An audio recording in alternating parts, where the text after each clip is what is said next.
Hi everybody, welcome back to the channel Earthly Delights. I'm Kelly.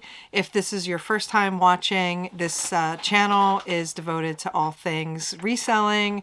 So my partner Melissa and I, she's over there doing some listing right now.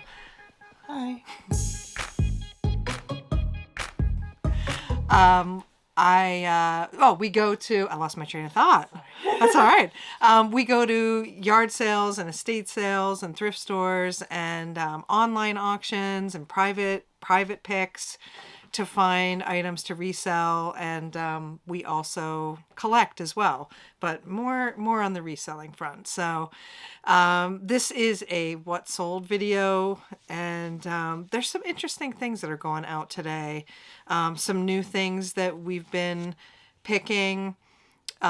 This estate sale company that we follow that runs estate sales in our area are overseeing selling the contents of a house, and it is a house that's very, very, very full of things. And I think we've mentioned it before in some other videos. And so some of these things are from that pick. So I'm going to go ahead and dive right in here. It's a lot of mostly, if not all, vintage stuff. So yeah, it is. It's all vintage stuff. So first we have this vintage Howdy Doody kids handkerchief, and it's pretty adorable. It's very adorable. And this sold for $10, and it's about, what, 70 years old, from the 1950s, and it has been folded this way for that long. It's like folded perfectly. Yeah. Anything? Did you want to say anything about it? No, I was just thinking about when I took the pictures. I was like, oh, that's jump weird. in. No, it's not weird at all. Okay. So when I took the pictures, I was like, oh my god, it's so creased. I should like iron this, but it's just too delicate to even mess with. Yeah. Well, and it's perfect. It's folded perfectly to put in your pocket. But I wasn't listening to you. I don't know if you said after I it sold like 10 minutes after I listed it. Oh, it did? Yeah, it sold wow. Immediately. Right. Wow. So it sold for 10. We got it in an estate sale and a big bundle of things. So no idea what we bought it for. Some more tapes are selling. Joe Satriani. These sold for $12. If you've been watching the channel, we had a video recently where we picked up like 700 cassette tapes for $200, so we're 30 cents into each of these. This sold for $12, and I just did the math on how much money we've made on the cassette tape so far. We have sold $500 worth of tapes, and we bought them for $200, so our profit is $300 at the moment. I think we have about half of the cassette tapes to list yet. A lot of them are sealed. I wanted to share some of our experience of selling cassette tapes. Cassette tape collectors are very particular. If you've sold in this category before, maybe you've experienced this as well. This was a new category for us. I mean, I think we've sold like a few cassettes here and there, but you know, we have close to 700. So we're learning a lot about the cassettes themselves, and we had sold, I think, about 20 cassettes in a lot. They were all open. We tested all of them. They sounded good. And then when the buyer got them, they said that the pressure pads were all missing. That's like a middle pad that's in the inside of the cassette tape. I don't really totally understand what it does. Maybe it just like protects the actual tape from hitting the plastic that's in the casing. But it was missing. So even though they sounded good, because those pressure pads were missing, he sent them all back. So, and that was like a $32 sale. But we also had an issue with a sealed tape. So I was under the impression that if a cassette tape is sealed, it's going to be in excellent new condition. Well, that's not the case either. We can't test them. They're sealed. So we went ahead and changed all of our cassette tape listings to as is, even the sealed ones, because over time tapes degrade even if they're not being played. And so we're just going ahead. We dropped the prices on a few of them, listed them as is, and you know, they're selling. So we're still making a good profit. We're not that much. And we're learning a new category. So the next item is a category that we sell quite a bit in, vintage office supplies. Melissa went to an estate sale and bought this big box of vintage staples, and let me just put it down and pull some of them out. Paper clips. These boxes look a lot to me like the 1950s, 1960s. This is some vintage staples. The swing line. This is a cool box.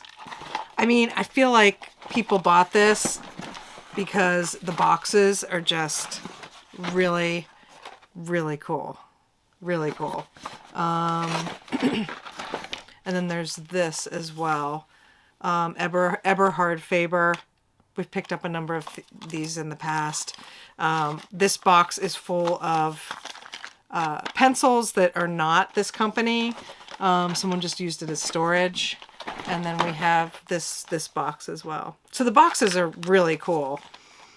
And Melissa listed it for $25, and I don't know, within 10 minutes it sold. Yeah, it sold right away. It's one of those moments where you're like, oh, did I list that a little too low? Yeah, because it sold so fast. When I was researching, do you want to come into the frame? Sure. So the world can see you. So when I was researching vintage staple boxes, I was putting in the different brands, and Ty-D, I couldn't find it. I could not find several of the brands. Is that in? That's in here. Yeah, it's a yellow one. Yellow? Let's show it. Okay. Let's see. Oh, here it is. Yeah. There you go. So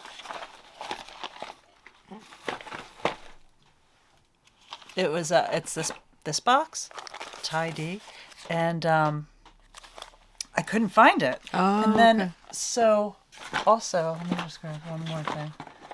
I couldn't find this. This was a really wait. That's like one of the coolest ones, I think. Is this the one? No, this isn't the one. No.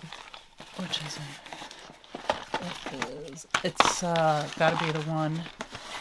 Oh, this one's one. really cool too. Monarch staples. Oh yeah, I found a lot of Monarch. That's that was cool. definitely a thing. This one, Wellington brand. It's focusing. Okay. I could not find that at all, and it says on the box, it says reorder from Benko Stationery. That's cool. And there's an address on 42nd Street in New York City. And I mean, I just did a really quick search, but I couldn't find the information for either of those. So part of me wonders if it's unusual, if it's very rare, and if we undersold it, if maybe they would have paid $100 for just that one box. I don't know. But either way. That's the thing about lots. I mean, it moves things fast. Yeah. But there also could be something in there. If you can't find it, you know. Yep. But it's a sale. A sale is a sale. Yeah. And it's a quick sale. So Yeah, it was a quick sale. Yeah, right. We sold 3 of these Wild Country cologne sprays. They're Avon. We sold those for $35.76. And we are, I don't know, probably $5 in on these. We picked them up at an estate sale. We just bought all of them because we saw that they sell well. And so they sold. And then we've got a pair of Lee jeans. Not a good purchase. They sold for $10 plus shipping. Yeah. I think they're modern. They're not vintage. They sold for $10. I think we got them at an estate sale, so we're really not much money into those. So this was a good find. This came from that house that I was telling you about that was is loaded with stuff, and hopefully we're going to be able to get to go back there. a few more times. We've been there twice already, and we barely scratched the surface of everything that's there. It's loaded with vintage Christmas crafting, vintage Halloween crafting stuff. This person was a serious collector. And we picked up some Easter stuff too, some vintage Easter things. That brings me to the next thing that we sold. It is an open package of Hallmark vintage stickers. I'm not sure what year these are from. I mean, to me, the design looks a lot like the 60s, but I don't know if they were like made in the 80s to look like the 60s, but they're very cool. I mean, I think the owl and, you know, bunny, they're basically Easter egg seals that you put on Easter eggs, decorate them. I found this one, which was the loose package, and then I found 2 unopened ones, and I listed the 2 unopened ones together for $25, and they sold right away. So 2 of those went for $25. Another one of those things where I'm kind of thinking, like, I think they got a deal. And then after those sold, I listed these for $12.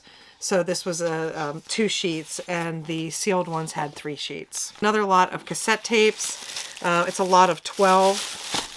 We put them in these bags and numbered the bags so we can find where they are. These are different, blues cassettes. And these sold for $18. We have this Jim Shore Easter basket, and we bought this at an estate sale on probably, let me just focus this, on probably the last day of the sale. It was just sitting in a corner.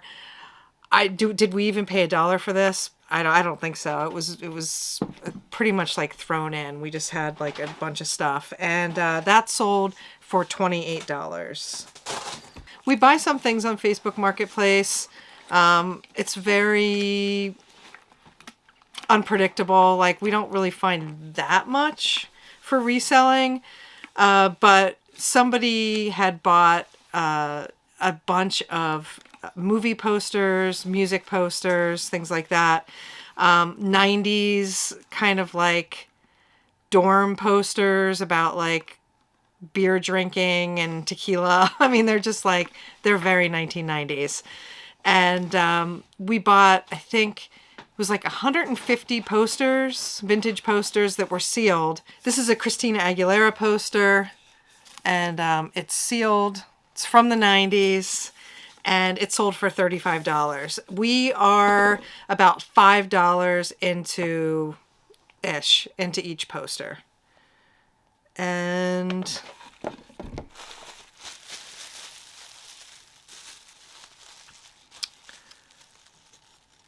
we've sold this before, but a bigger one. This is a kitchen witch. It's a mini kitchen witch. It's unused, so it's in really great condition. And we're just a couple dollars into this. We found it at an estate sale, and it sold for $48. Didn't take very long to sell.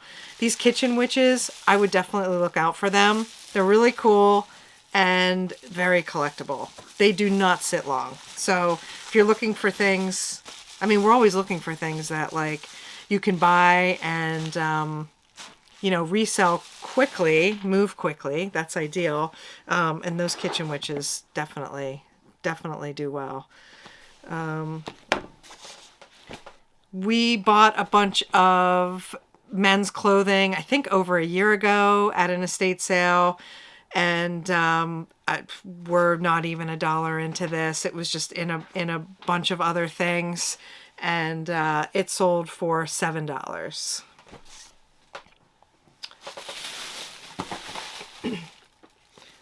There were a few cassette tape collections that we bought from that online estate sale, and this Otis one was one of them. And this sold for $23.50. We're just a couple bucks in. And it's sealed. It's new and sealed. Oops. Avalanche. Why we need to stop sourcing for a little while. So the last item is this, it's a vintage Model A Ford Club jacket. It's got Guido embroidered on the front, and it's got the car club on the back. And we bought this at an estate sale. They threw it in because we had bought a bunch of other things, and You negotiated that. I did negotiate that. Well done. I think we like only had a certain amount of cash. We said, okay, we're not sure about taking this. I think she had said, I'll give it to you for $10. I said, let's put it aside, see how much we spent, and then come back to it. And then she gave us the amount. It was like just what we had. So we thought we couldn't get the coat, but I was like, hey, could you throw the coat in? Doesn't hurt to ask. And she was like, yeah, sure, take it. So this, I don't know, was basically free. And it sold for $28.50. And that was 13 items. 13 items that sold over the last couple of days. We've got a lot of stuff to list, which is a good place because then we can just kind of stay home and get things done here and organize our space. So super happy about that decision. Me too. Yeah, Melissa is too. So we'll probably be doing some videos on the things that we've been sourcing and things we're learning about. We recently bought a large lot of postcards, antique postcards on eBay. We spent about $700 on those postcards. There's quite a few antique Halloween, a ton of antique Christmas, Easter, a lot of photographs that were turned into postcards, that were manufactured into postcards. And so I'm sorting those right now, and I want to plan on, making a video on what I'm learning about that. Thanks so much for watching, and we'll see you for the next video.